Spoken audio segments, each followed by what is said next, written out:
Hörðu, við ætlum að ræða aðeins ástand mála í Bandaríkjunum og Venezuela. Tilefnið náttúrulega það að bandaríski herinn fór inn í Venezuela og hann tók þar forsetahjónin og fluttu til New York og sprengdu í leið ýmislegt en fóru tilbaka. Þannig það kannski erfitt að meta hvort það kallir þetta innrás eða hvað kallir þetta.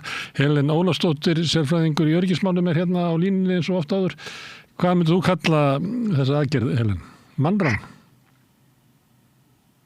Já, það búið að nota ýmislegt í erlendum fjölmiðlum. Það capture, arrest, handtaka, en auðvitað þetta náttúrulega, þetta mannrán ef þú ætlar að fara inn í alþjóðleg lög, þá þetta náttúrulega ólögleg aðgerð, alveg sama hvað manni finnst mannin.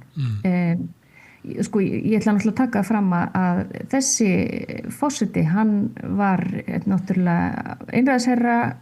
Það talið að hann hafi að hluta til komið þannig fyrir að hann hafi unnið síðustu kosningarnar með einhverjum brögðum. Þetta ekki, við höfum sjálf fengið fullt af flóttamönnum frá Venezuela, ástandi í landinu hræðilegt og það hefur farið versnandi síðustu ár. En það nú hægt að fara út í líka margar ástæður fyrir það af hverju kannski hlutirnir eins og þeir eru í dag, því að sagan skiptir jú alltaf máli. En þetta ekki það sem að vera hægt að kalla innrás. Það ekki eins og að Bandaríkjamenn hafi verið að taka yfir stjórn á landið. Þess vegna kom manni svolítið óvart á þessum furðulega blaðamannafundi sem Trump hélt með utanríkisráðherra og stríðsmálaráðherranum og einhverjum herfóringjum, að það var talað að eins og Bandaríkjamenn væru með þessar aðgerðir búin að ná fullri stjórn á Venezuela. Hvað ferðu það til að ganga upp? Veistu það, ég bara hugsa út frá þetta, út frá minni eigin reynslu, af því ég náttúrulega hef verið bæði í Írak og ég hef verið í Líbíu og þannig að maður getur ekki annað en dregið lærdóm af því. Það sem svo skrítið eða kannski erfitt við þetta mál að það í rauninni ekkert plan. Til dæmis þegar að menn réðust inn í Írak á sínum tíma, að þá voru svona alls konar plön sem að State Department var búin að, sem að Rubio fer fyrir, ráðherra fyrir State Department, að þá voru dregin ákveðin plön upp, hvað myndi gerast eftir að það væri búið að hernema Írak. Hér hafa þeir sagst, þetta svo misvísandi skilaboð, að það skilur eiginlega enginn hvað í gangi, að því að Trump segir, við ætlum bara að ráða og við munum fara með stjórnina þarna í landinu. En raunin náttúrulega að það ekki hermenn að því virðist allavega sem ekki komnir á, það náttúrulega ekkert sendiráð, amerískt sendiráð í Caracas. Þannig að við erum að horfa fram á það að það skilur eiginlega enginn hvorki upp neinu hvað Trump hafi eiginlega mynd með því þegar þeir sögðu við ætlum að taka við stjórn landinu og við munum bara stýra þessu. Og svo hann spurður og hver munum stýra þessu og það bara þeir á baku mig sem var Rubio og Hexvei. Þannig að stríðsmálaráðherrann hans.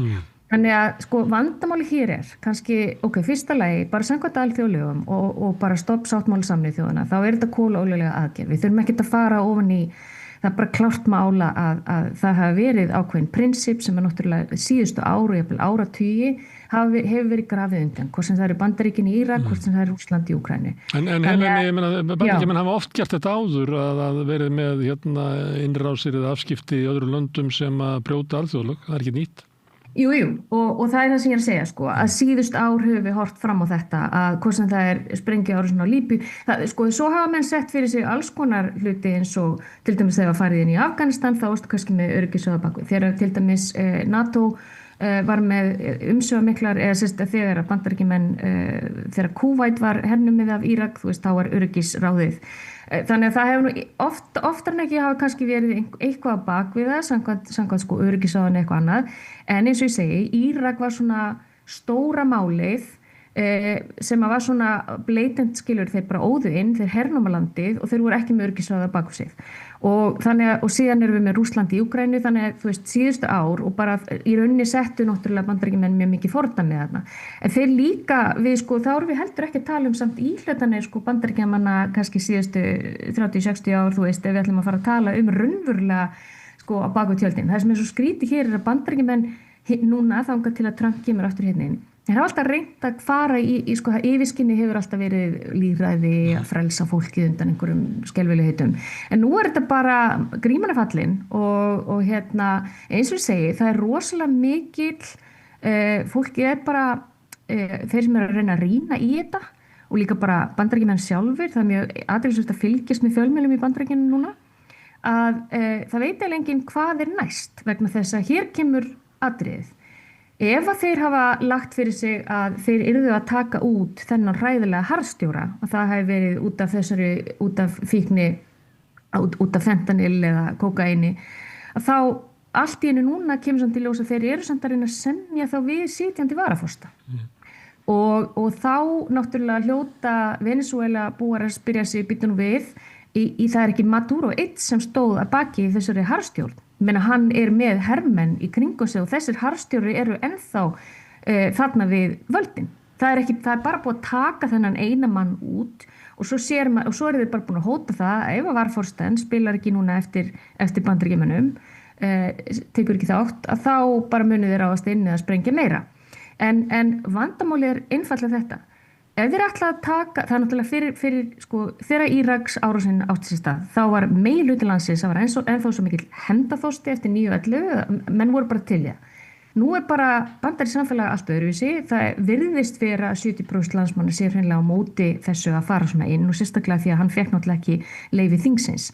Og það sem er áhyggjefni með Bandaríkin er það að þú ert í rauninni með stjórnvöld í Bandaríkjunum núna sem að virða algjörlega vettu í allt sem heitir stjórnarskrá. Þú ert bara með í rauninni stjórn orðið sem að stýrir landinu með þessu dekrí, með bara svona sérstökum sérlögum. Þannig að það er alveg ótrúlegt að fylgjast með hvað eru fáir raunverulega í þinginu sem eru þó að segja eitthvað. Hvað eru fáir, þú veist, maður er alveg bara mjög hissa að fylgjast líka með fjölmiðlum, hvað fólk er að fara rosalega varlega í kringum Trump og hans fólk. Og við skulum líka átt okkur því að það er bara fyrir ekki löngu síðan, að þá setti Trump líka inn einhver sérlög eða sérákvæði sem að snúa því að allt innanlands, öll mótstaða innanlands getur verið hreinlega stimpluð sem bara einhver landráð jafnvel og að það er bara hægt að skúpa upp hvaða grúppum sem eru setja sig á móti stjórninni og það þarf ekki einu svona að vera ofbeldi. Þannig að við erum að horfa á Bandaríkin verða bara eins og ég segi, þú veist, ég heyrði mér sem nokkra analysta farin að kalla Bandaríkjastjórn regime. Þannig að ég, og svo þetta með, bara eins og að því að tala eins í Líbíu og Írak. Þú veist, ég náttúrulega horfi bara á það hvernig Írak mission accomplished fór ekki alveg eins og menn ætluðu sér. Bush lýsti því yfir, mission accomplished, og svo var það alveg hrikalegt ofbeldi í Írak næstu árin og síðan eins og allir vita að svo varð ISIS fylkingin til. Og Al-Qaeda var komin í Írak eftir innrásina. Hér, ef við horfum á Venezuela, og ég ætla að segja ég er engin expert í Venezuela, það vil bara svo til að ég vann lengi á Haiti og þegar við vorum að skoða ástandið á Haiti að þá tók ég þátt í alls konar analýseringum í sambandi við bæði Central mið og Suður-Afríku og vorum að rýna í ofbeldið og svona, þú veist, svæðið í heild. Þannig ég svona aðeins örlítið eitt smá tíma að skoða þetta í mínu í starfunni þegar ég var í höfuðstöðum. En Venezuela, eins og ég segi, það er Maduro toppurinn, en þú ert með alls konar herstjóra sem eru involveraðir líka inn í, sem sagt, ekki bara þeirra snýra einhverjum mögulegum eitulega samningum, þetta er náttúrulega við landamæri Kólumbíu, heldur líka, það eru alls konar samningar sem eru við fyrirtæki varðandi málma, þetta er ekki bara olía, þú veist, þetta sé náttúrulega stærsti olíulindir heims.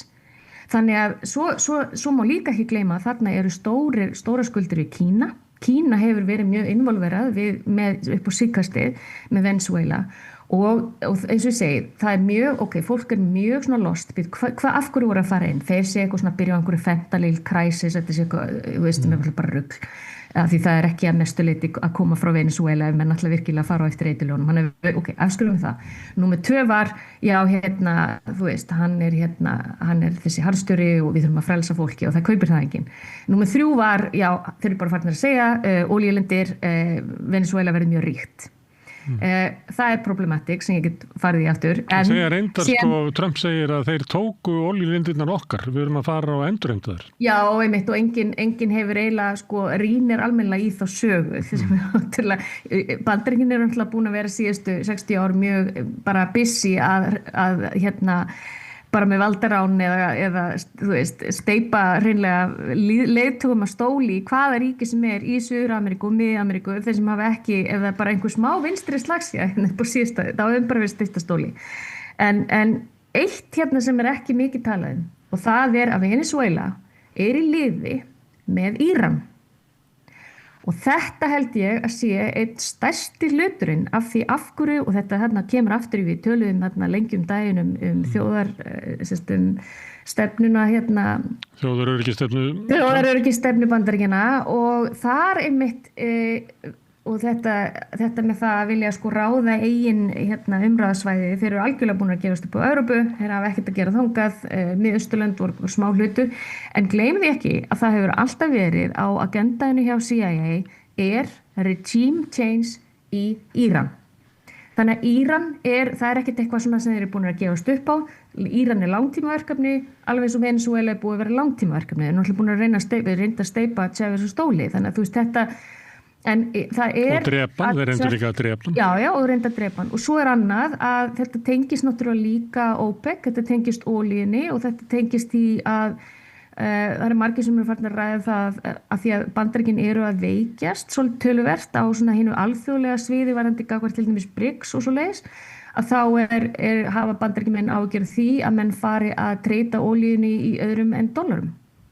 Þannig að þetta þegar þú leggur þetta svona upp, það Íran sem með stærst, það Venezuela og Íran og svo Sádi-Arabía sem eru þrjá stærstu olíulandir í heimi, að þá þetta ekkert út frá bara þjóðaröryggisstefnu Bandaríkjamanna sem náttúrulega alveg galið plagg, að þá þau bara að fylgja eftir því nákvæmlega sem þeir ætla að segja og eins og ég segi, ég held að þetta tengist mjög mikið Íran og svo svona global heimsmyndi varðar yfirráðasvæði, þeir vil ekki hafa Venezuela í túnfætinum hjá sér og það tengist aftur inn Íran og svo líka náttúrulega Kína mjög náið samband og eins eru Rússararnir í Venezuela. Þannig að þú veist, þetta hefði kannski alveg mátt búast við þessu, segjum það bara þannig. En vandandi aðgerðina sjálfa þá eru þau hjónin tekin hann á flutt úr landi og það virðist vera Marco Rubio lét hann var í samskiptu við varaforsetann að hún myndi koma með einhverja aðgerðir sem að væri í takt við það sem að Bandaríkjamenn vildu. Hún var reyndar á sama tíma með ávarp í sjónvarpinu í Venezuela þar sem hún sagði að þjóðin yrði að vera með samstöðu gegn þeim sem ætla að ræna hana auðlindur sínum. En hún hefur líka sagt það síðan seinna að hún vilji gjarnan taka upp raunverulega þær samningaviðræður sem Maduro hafi lagt til og við höfðum fréttir af því nokkra vikur fyrir, ég veit ekki hvað kallar þetta, þessa aðgerð, að hann hafði lagt til að var alveg til að semja við Bandaríkin þá líklega olíuviðskipti að fá að selja olíu til Bandaríkjana og hún talar svolítið það að já, ég bara til að taka upp samningin við sem að Maduro lagði á borðið. Getur það verið að Bandaríkjamenn hafi sett það sem skilyrði til þess að gera þessa samninga til þess að liðka fyrir því að viðskiptaþvingunum verði aflétt og svona eðlileg viðskipti hefjist við Venezuela. Að það var ekki hægt meðan að Maduro væri þarna en ef þeir fengi Maduro og þá getur þeir bara gert eitthvað business við þennan valdakjarna sem heldur núna völdum í Venezuela og þeir hafa tekið að skýrt fram að þetta ekki tími stjórnarandstöðunar að það hafi verið að gera þessar aðgerðir til þess að koma henni að völdum, þetta hafi verið til þess að tryggja ameríska hagsmuni. Má vera að þetta sé raunverulega bara sviðsetning á einhverjum svona samningum sem að raunverulega hafi verið gert við yfirvöld í Venezuela? Það ómögulegt að segja, en það líka samt sem áður, eins og ég segi, þegar þú tekur, ég veit það ekki, en þegar þú tekur sterkamannin út, eins og var í Líbíu, eins og var í Írak, þá bara svo mikil hætta á því að missi stjórnina. Vegna þess að þú veist, hvaða völd hefur þessi varaforsti til dæmis, þú veist, gagnvart hershöfðingjunum. og þá ekki alveg eins mögulegt á því að það verði bara annað kú, skilur að það verði önnur valdataka af hernum. Það alveg mögulegt líka, sko. Vegna þess að þetta og það er eins og ég segi, það fullt af málaliðum og fylkingum. Þetta á landamærum líka við Kólumbíu, það sem FARC að operata.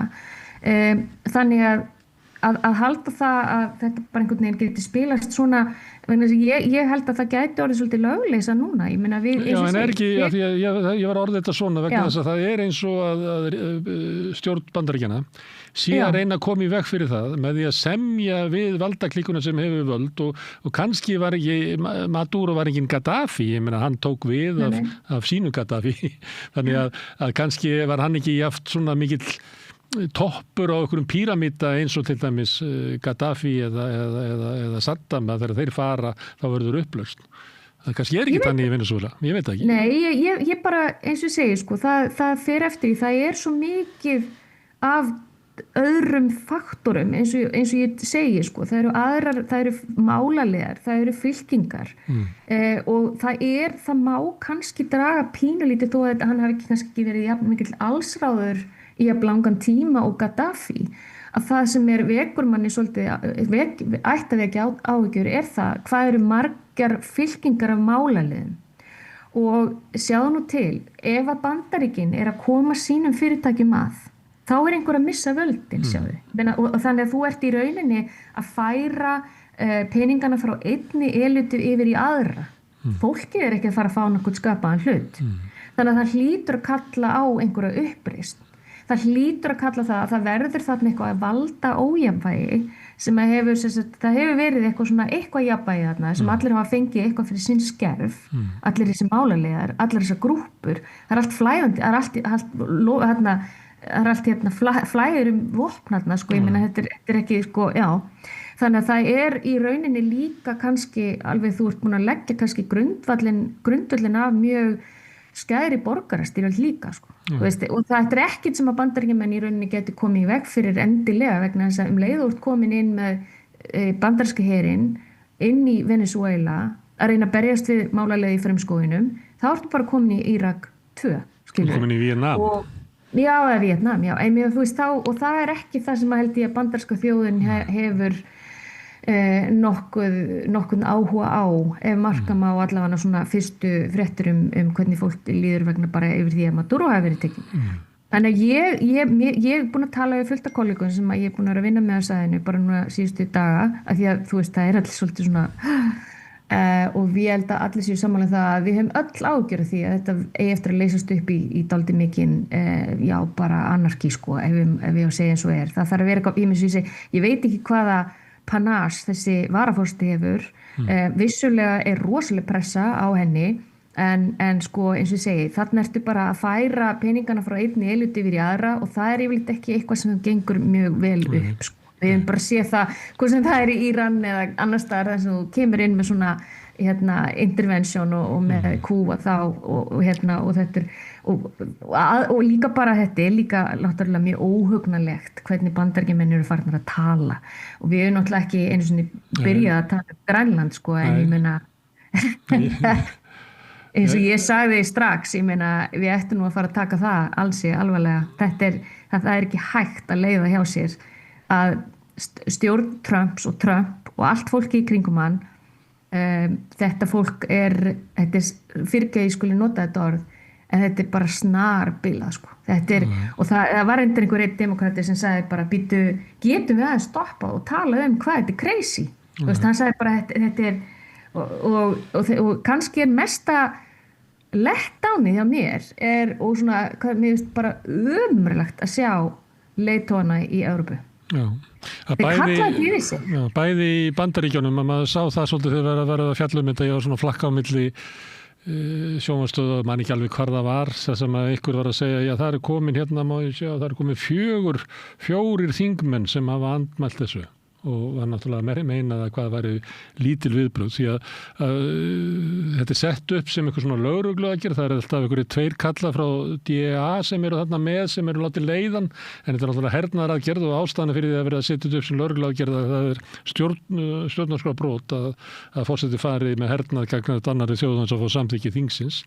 En andmælin innan Bandaríkjanna virðast vera tiltölulega lítil og þeir koma með blaðamannafund og tala þetta hafi verið svo árangursríkt og þekkja náttúrulega sitt fólk að ef þetta er velheppnuð aðgerð þá er hún góð og þar er eins og andstaðan í Bandaríkjunum eins og oft áður kemur manni óvart hvað er lítil og veik. Já, þá komum við kannski að því hvernig þingið er og hvað, þú veist, bara peningavöldin og hvernig það er náttúrulega langflestir þingmenn í Bandaríkjunum eru keyptir og þeir eru keyptir af nokkrum svona, það er hvort sem það er þá hergagnaðinaðurinn, Pharma, þú veist, eða svona, eða kannski bara AIPAC, þú veist, Ísrael lobby, Já. Þetta er, og í rauninni þá náttúrulega horfir á þetta, sko, það hefur alltaf verið sagt að Bandaríkin þurfa alltaf að vera í stríði til þess að sjá sínum hergagnaðinaði fyrir pening. Og Bandaríkjamenn eru náttúrulega, hvað er ekki Bandaríkin skuldugasta þjóð heims og hafa efnaði, en Bandaríkin geta bara verið skuldugasta þjóð heims á meðan að það vesla allir í dollarum. Á meðan að það er komið einhver svona keppinautur við dollaran, þá eru Bandaríkin komin í mjög slæm mál. En þingið er allt upp til hópa meira eða minna keypt og þeir sem situr sig á móti þessu, þeir örfáu sem hafa bara hugrekki til þess að setja sig þá vantanlega á móti þessu, eru þá einhverjir sem hafa ekki verið að þiggja kannski pening frá einhverjum, þú veist, af þessum hergagnaðina. Vegna þess að ég get alveg sagt það að það er 80% af því hvernig þingmenn kjósa í bandaríska þinginu er sem sagt samkvæmt því lobbyunni sem borgaði fyrir kosningaframlögin ekki eins og fólki í landinu vill. Þannig ég held að mér finnst líka bara við átt okkur því að það hefur alltaf verið á planinu hjá Bandaríkjunum, hvort sem það verið demokratar eða republikanar við völd að taka niður Venezuela og Íran. Það hefur ekkert breyst. Það er bara það sem er að gerast núna er það að í gamla daga var þetta þannig að menn þóttust vera að fara út af lýðræðinu eða hjálpa fólki. Nú er þetta bara Trump er kominn og hann bara segir eins og er. En Bandaríkin hafa ekkert verið að haga sér vel síðustu áratugi sko. Og það er náttúrulega það sem er svo skelfilegt við þetta er það hvernig Evrópa hefur látið Bandaríkin vaða uppi, hefur bara verið í frekar þægilegu sambandi við Bandaríkin, leyft þeim bara sjá svona umsvolti NATO, fjórðungur öllu framlaginu til Sameinuðu þjóðanna voru Bandaríkin.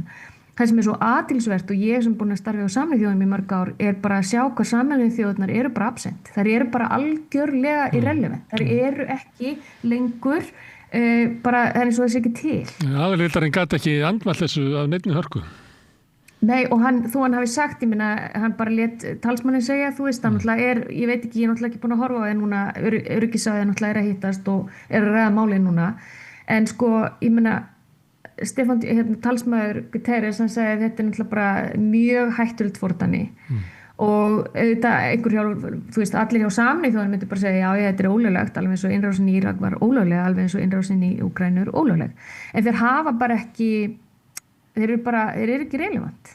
Það er enginn að hlusta á hvað ok, en reyndar með Sameinuðu þjóðirnar, þetta er náttúrulega eini vettvangur þar sem lönd heims geta sest niður og skrafað og ráðfært sig og talað á göngunum, en það sem mér sýnist er það að þetta kannski er bara einhver díllan í gangi að það sé bara búið að samþykkja það og þetta er mikið verið að viðra þetta í alls konar annarlseiningum, það eru bara 3 blokkir. Bandaríkin ráði við vestrinu og þá er það bara Suður-Ameríka og Mið-Ameríka og það er þarna fleiri eitthvað Evrópu með en samt sko ekki þannig að þeir séu eitthvað að skipta sig lengur af Úkraínustríðinu. Svo ertu með Kína sem er með sitt veldi og svo er svona eitthvað Rússland þarna í miðunni og einhver BRICS.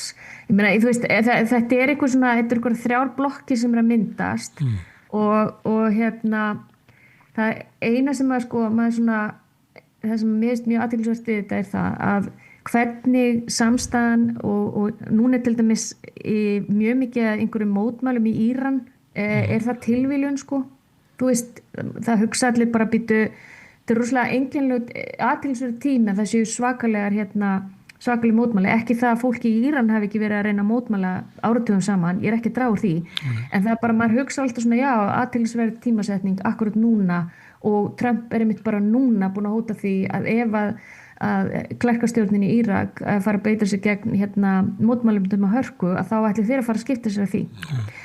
Og svo fer ég aftur, ég meina forseti Ísraels, Herzog, fyrir nokkrum ára síðan, ég held einhverju 15 ára síðan, þá er bara tilvitnun í hann, þar sem hann að tala um það hvað sé bráðnauðsynlegt að ráðast inn í, eða sérst að taka á Venezuela ásamt Íran. Þannig að þú veist, þetta tengist allt, skilurðu, en þess er svolítið svona frústrandi hvað oft sko kannski svona yfirborðskennd, þú veist, fréttirna sem að maður hlusta á svona meginströmsfréttir, þá rosalega yfirborðskennd hvernig fjallað þetta. Þú veist, það bara einhver 2 atriði dregin upp, en stóra samhengið hérna einhvern veginn, en eins og fólk hafi ekki bara, ég veit ekki, það hefur ekki bandvítina. Frá sjónarhóli Ísraela þá verið að taka út þarna stuðningsmann Íran, svipað og Íran, Hezbollah og Venezuela hluti af því, þannig að vera að veikja Íran og undirbúa innrás, myndu fólk frá Ísrael segja.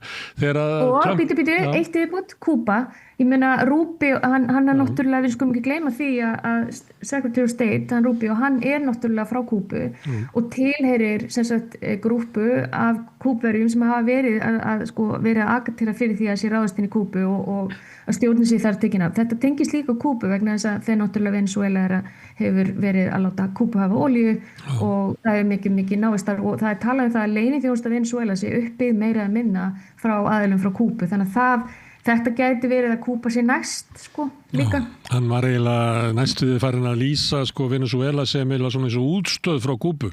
Hann, á þessu blaðamannafundi, þá var hlutur Kúbu alltaf stærri eftir því sem hann talaði lengur. Það hljómaði eiginlega að Kúba hefði eiginlega stýrt Venezuela. Já, en þetta draumur hans Rubio náttúrulega að steypa þeirri stjórn. Já, en leið og þetta gerðist að þá byrjaði að koma sagt að þetta dagur þar sem að grænlendingar munu eftir. Það 3. janúar, þá var ljóst hver framtíð Grænlands yrði og Trump, hann var ekkert að fara í grafgötu með það, hann tengdi þetta saman, hann byrjaði að tala Grænland í beinu tengslum við þessa aðgerðir þetta sem hann var að kalla sem Dunroe-kenningin, sem gamla Monroe-kenningi plus Donald, að Bandaríkin þyrftu að hafa full yfirráð yfir Ameríkonum og hann segir að Grænland sé algjört lykilatriði fyrir Bandaríkin út frá öryggissjónarmiðum að ná Grænlandi.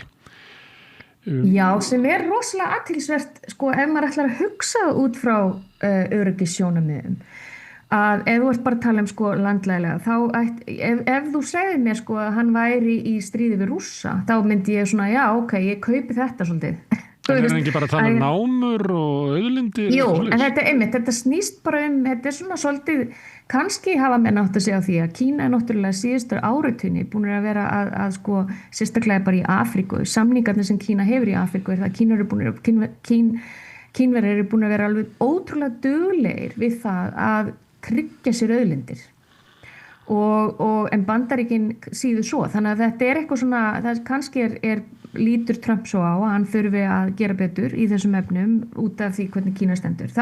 Ég get alveg séð það fyrir mér, en þetta náttúrulega alveg skelfilegt að við séum bara að rústa okkar svona, bara heimsmyndin sem við byggðum upp eftir heimstyrjöld, seinni heimstyrjöld, þar sem við erum bara tilbúin til þess að ég held nefnilega ef að Trump, að ég fór mikið að spá þetta í morgun, hvernig myndi Trump fara að því að hertaka Grænland, hann þarf í rauninni ekki að gera neitt mikið, sko. Þannig að þú veist, það getur bara sett 2 þyrlur bara og lent í núk. Það þannig, það þorir enginn, það fer enginn að setja sig upp á mótunum. En sko, þannig að þá því það vantarlega að koma bandarísku fyrirtæki og eitthvað svona. En það sem svo athyglisvert að það tekur tíma. Þú hendur ekki inn einhver bandarísku fyrirtæki og það byrjar allt í einu að grafa og það tekur kannski áratug að fara að skila sér svona vinna. Ég meni, jafnvel það eins og með Venezuela, það tekur rosalega tíma að byggja aftur upp olíuinfrastruktúrin í Venezuela.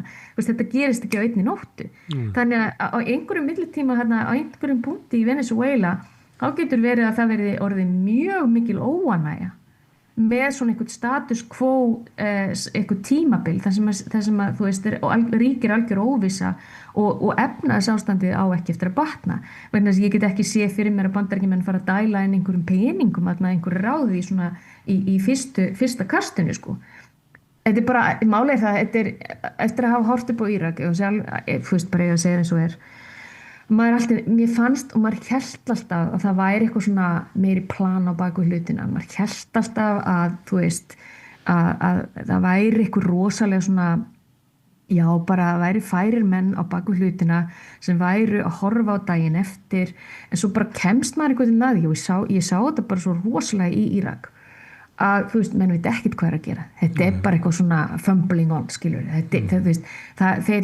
og þetta held ég sé með Venezuela þeir eru bara svo smábörn þeir eru ekkert og ég að stela þessu frá honum Jeffrey Sachs því ég alveg sammálaður og þetta myndi mig, það var alltaf frækt alltaf sagt að þeir geta ekki organized a piss-up in a brewery þeir geta, það er örugglega eitthvað svona skemmtilegt íslenskt yfir þetta, þeir geta ekki skipulagt nokkuð skapaðan hlut þó þeir væri með allt fyrir fram að segja til að gera það er mjög mikil hætt á því klúður þessu og Írak var alveg stórmerkild að upplifa hernámið og vera þar og sjá hvernig að vera inn á fundum þar sem Bandaríkjamenn voru með alla hersöðingja í kringum borðið að reyna eitthvað að fabulera hvernig ætti að koma sunni og shia saman hér og þar og þetta var allt bull, þetta var allt eitthvað svona menn voru bara að búa þetta til as they went along það var eitt að það var að horfa á þennan blaðamannafund og þess að yfirlýsingar þeirra það var náttúrulega ótrúlegt að horfa upp á maður velti fyrir sig hvernig stóð á því að þetta lið allt í einu komið með þessi völd og að tala svona, meðal annars að þú ert að vitna til Írak og svona, ég held að væri orðin bara þekking í Bandaríkjunum að þessi aðferð dugar ekki, hún endar í hörmungum, en þeir töluðu þannig að annars vegar að þessu sinni gildi ykkur allt önnur lögmál og sérstaklega vegna þess að það Donald Trump sem að gera þetta. Þannig að ef að Donald Trump gerir alltaf sama sem Bush gerði, að þá mun það ganga upp vegna þess að Donald Trump gerir það. Og maður hugsaði hvað gerðist í heilabúinu á þessu fólki? Já, það að einu mennin sem það Bernie Sanders, skilur, gamli góði en þá að minna fólk á að þetta sé ekki nóg gott, sko. Ég veit alveg ekki hvað að gerast í Bandaríkjunum. Þetta einhver svona og við ættum öll samt líka að hafa ágjörð af þessu að vissu marki hvernig samfélagið ég er búin að vera líka að fylgja svolítið með hvernig hægri öflin sem eru svona pro-Trump jafnvel í Evrópu eru svona að mér finnst einhvern veginn eins og að því það er svona finnur svolítið rísandi fasisma ég meina í Breitlandi þar finnur maður líka að það eru svona það er verið að höggva á réttindi fólks í kringum bara að vera mótmæla ríkisstjórninni hér, varðandi til dæmis hlutdeildar í Gaza. Þannig að það við þurfum, þetta ekki bara að Evrópa, þessi góða sæta litla Evrópa sem svo andum lýðræðið að við eigum eftir að horfa með hryllingi á, nei, við þurfum líka aðeins að fara að hugsa út í það að við erum með öfl í Evrópu sem eru bara á sömu bylgjulengd. Og leið og AfD fyrir að komast til valda eða, Le Pen eða slíkir aðilar að fara að komast til valda í auknum mæli í Evrópu, þá kannski okkar heimsmynd líka að fara að breyta svolítið mikið innan Evrópu. Evrópa náttúrulega valdalaus, þannig að margir kannski telja betra að vera bara með Bandaríkjamönnunum frekar en ekki. Og það það sem ég hrædd að við munum selja bara öll okkar lýðræðisréttindi og bara fyrir það að halda viðskiptatengslum, ekki bara viðskipti, þetta bara ræðsla og þetta náttúrulega, ég kalla þetta gunguskap en eins og setur sig í spor okkar utanríkisráðherra sem ég ætla að segja að fyrstu viðbröðin voru náttúrulega alveg hræðilega slæm. Voru bara verstu viðbröðin í Evrópu? Já, bara svona, alls ekki eitthvað sem að leiðtogi á að láta út í sér í sömu andrá og segja að við virðum alþjóðlög, en mér sýnst hún að hafa dregið eitthvað aðeins í land og komið með aðra yfirlýsingu sem svona meira í ætt við það sem hún ætti að segja ef hún hefur áhuga á alþjóðlögum.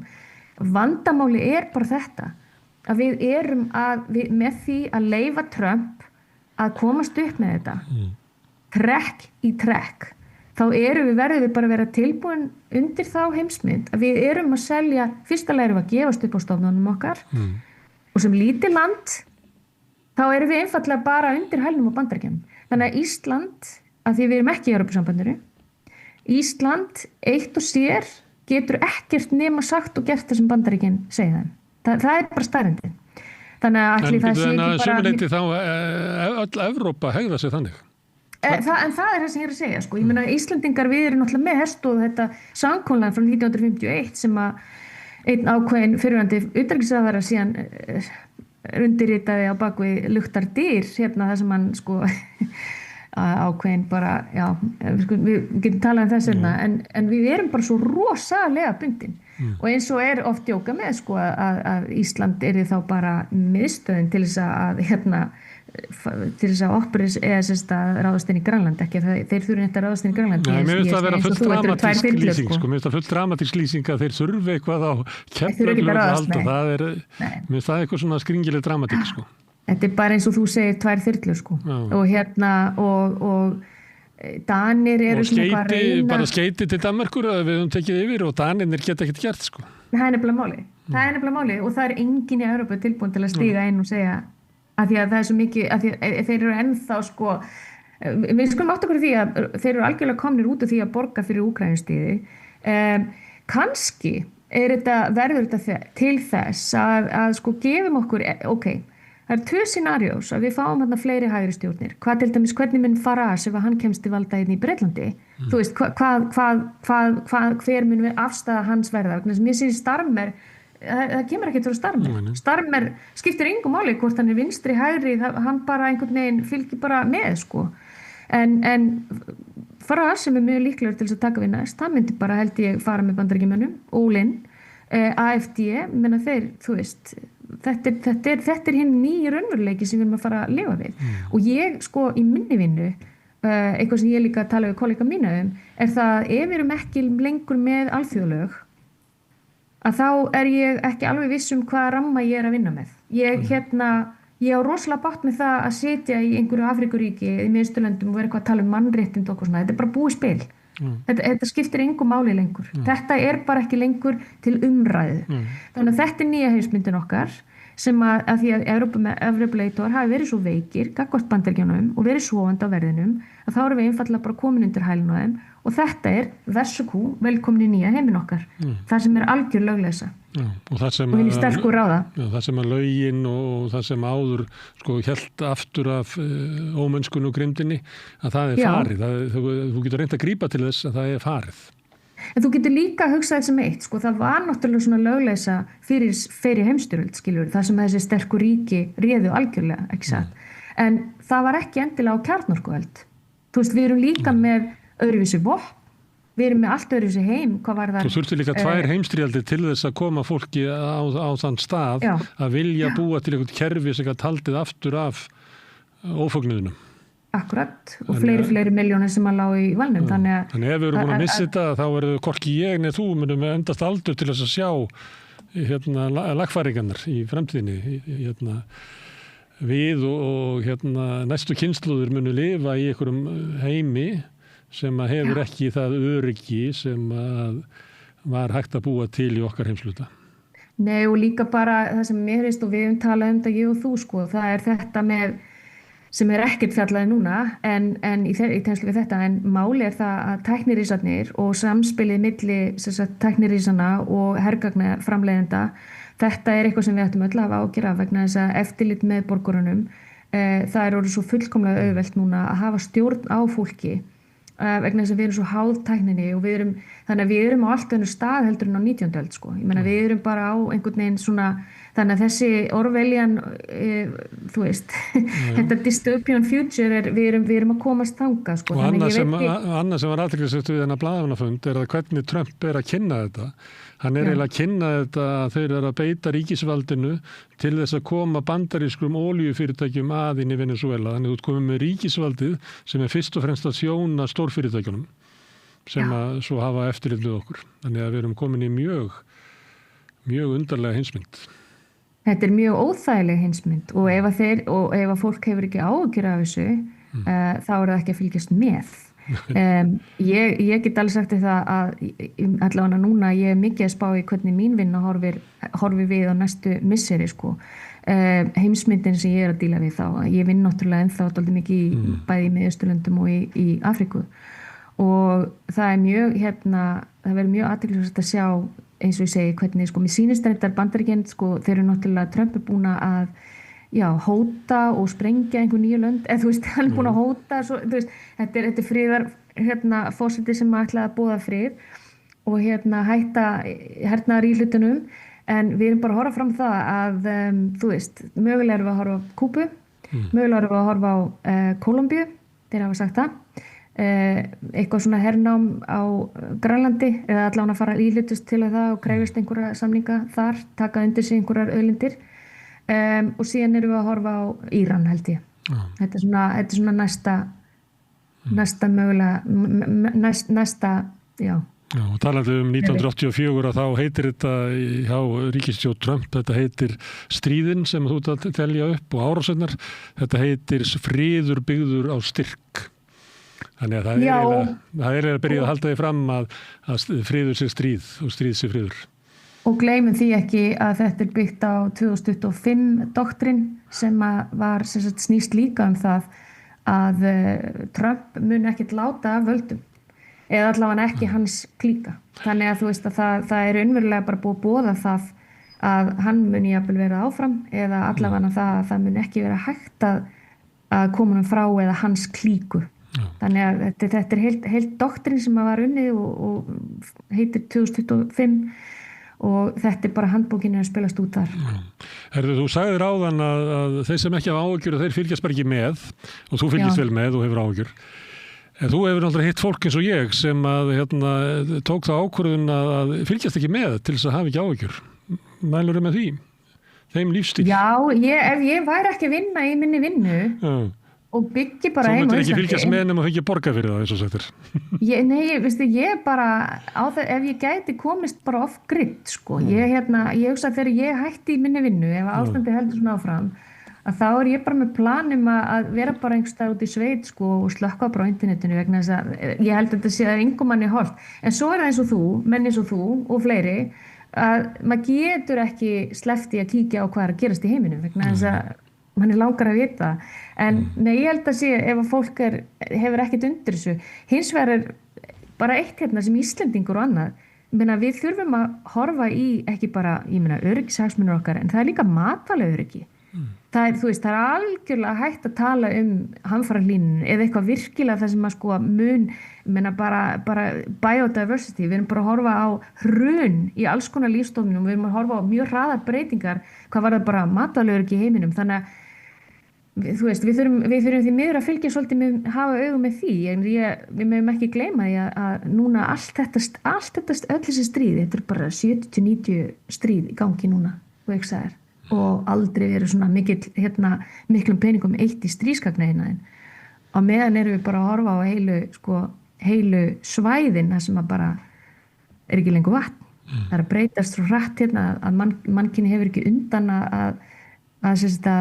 bara breyta sig með, þú veist eins og í Afríku sem ég er að vinna það er bara stór svæði þar sem við horfum bara fram á og hvað heldur þetta skilir sér í? Jú, fleiri flóttamenn til Evrópu, meðal annars og fleiri flóttamenn til Bandaríkjanna kannski vegna þess að þeir eru halda áfram að íhlutast svona rillilega mikið til í álfunni og ef það verður stjórnleysi ef þeir steypa á stóli þarna í Venezuela og kannski í Kólumbíu það getur það algjört stjórnleysi þarna á þessu svæði. Já, það sem bentu líka á að forseti Mexíkó geti tekið það til sín. Þar er hún er náttúrulega svolítið vinstri sinnu er talin vera. Og Lula í Brasilíu, menna það þannig að hvar vitu hvað þetta endar maður í Kanadamenn hljóta líka að vera að klóra sér í kollinum hverju þeirra staða? Þeir hafa þeir sagt eitthvað, ég held að sem mjög líklega. Það er svo hættulegt að vera nágranni svona fyrirbrigðis að stundum er það kannski sniðast að bara láta sem minnst fyrir sig fara. Já, og við erum bara því miður á þannig stödd að við erum akkurat þarna á milli. Fín lendingastöð. Herðu, Helen, alltaf gaman að tala við þig og gleðilegt ár. Þetta ég veit ekki hvort það verði hörmungarár sem við erum að sigla inn í. Það byrjar ekki vel. Þetta verður erfitt ár, þetta verður ekki gott ár. Við erum eftir að komast í gegnum nokkrar, við skulum bara fylgjast með hvað gerist í Evrópu, hvað gerist í kosningum í Evrópu meðal annars og svo framvegis. En þetta verður erfitt ár. Og við fáum að fylgjast með í gegnum samtölum við þig. Kæra þakkir. Takk. Takk. En við ætlum að halda hérna áfram við rauðaborðið, við erum alltaf að reyna að skilja hana heim sem er alltaf að breytast. Næsti kafli er eftir augnablik. Alþýðufélagið er eigandi samstöðvarinnar. Markmið félagsins er að auðga og bæta umræðu í samfélaginu. Allir geta gengið í Alþýðufélagið með því að skrá sig fyrir áskrift að samstöðinni. Samstöðin.is